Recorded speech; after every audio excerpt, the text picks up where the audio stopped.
Et puis, pour réagir à cette actualité, nous recevons Maurice Pindar, membre du MDES, le mouvement de décolonisation et d'émancipation sociale. Bonsoir, Monsieur Pindar. Bonsoir. Alors, déjà, on l'a dit dans les différents reportages, la première victoire, c'est celle de la démocratie, puisque 80,6% des électeurs ont pris part au vote, contre 74,2% en 1998, lors des accords de Nouméa. Le MDES analyse cela comment? Bien, moi, je vois d'abord...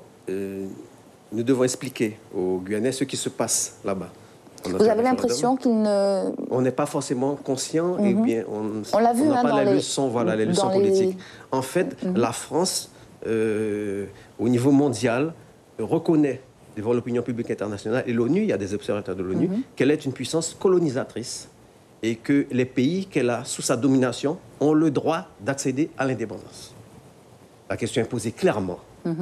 Et donc, nous, en tant que Guyanais, on doit tirer ça comme leçon et dire que dans toutes les colonies françaises, il faut que la France accompagne les peuples qui le désirent à leur souveraineté.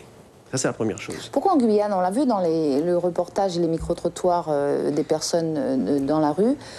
Pourquoi la population n'est pas forcément sensibilisée à cette affaire de la Nouvelle-Calédonie, à ce scrutin? Bien justement, parce qu'on n'explique pas assez, on n'apprend pas, on ne sait pas ce qui se passe. Mais la deuxième chose, vous avez parlé de la démocratie. Moi, je vais dire surtout victoire de toute la lutte qui a eu lieu pendant 30 ans. Les leaders ont voulu signer des accords. Ceux qui les ont suivis ont voulu aller jusqu'au bout. Et ils sont arrivés à 43, quelques %. Ce qui veut dire que la revendication d'indépendance claire de ce pays est à 7 points d'être majoritaire. Alors, il y a aussi des nuances en fonction des territoires. Oui. Il y a un symbole fort à Ouvéa. Le oui pour l'indépendance est passé largement. De toutes les façons, dans les provinces où il y a une majorité de Kanaks, les Kanaks, c'est à 90% qu'ils votent. Mais concernant la démocratie, en fait, ce vote est truqué. Il y a un des électeurs, un des auditeurs, c'est-à-dire que je viens chez vous, je tue votre père, je viole votre mère, et même le dernier nourrisson, je vous enferme dans les toilettes et je fais venir des gens à moi. Et si vous continuez à dire que vous voulez quelque chose, je vous fais sortir et je vous dis, moi, on vote. Mais c'est un vote truqué, parce que la France, depuis 1972, il y a une directive du Premier ministre Messmer qui dit qu'il faut rendre les populations kanaks minoritaires. Et c'est ce qu'ils ont fait. Malgré cela, les Kanaks ont voulu aller jusqu'au bout de l'accord, et il y a encore 2 autres référendums.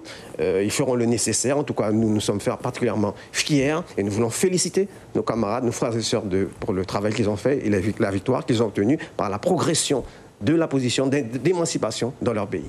Alors, le président de la République parlait dans son intervention, il disait que c'est un processus en faveur de la paix qui porte la Nouvelle-Calédonie depuis 30 ans. C'est l'esprit de dialogue. Vous en pensez quoi?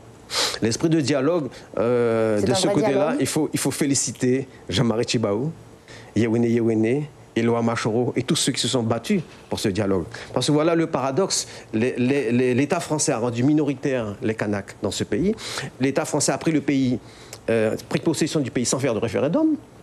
Ils l'ont pris, ils ont mis les Kanaks dans des réserves.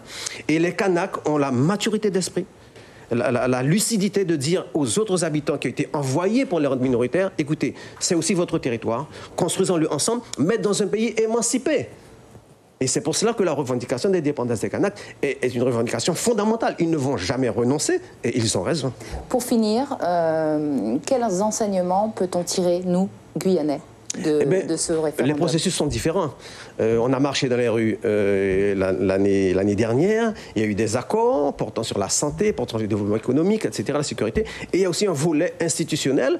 Et on attend qu'il y ait un congrès des élus sur ce point. Malheureusement, ce qui bloque, c'est le président actuel de la CTG et sa majorité qui, jusqu'à présent, n'ont pas encore mis à l'ordre du jour du prochain congrès l'adoption du projet guyanais et la demande de consultation de la population sur ce point.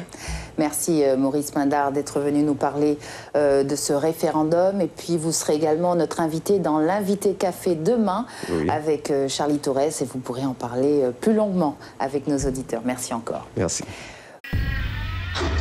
Suivez l'info sur Guyana Première, télé, radio et Internet.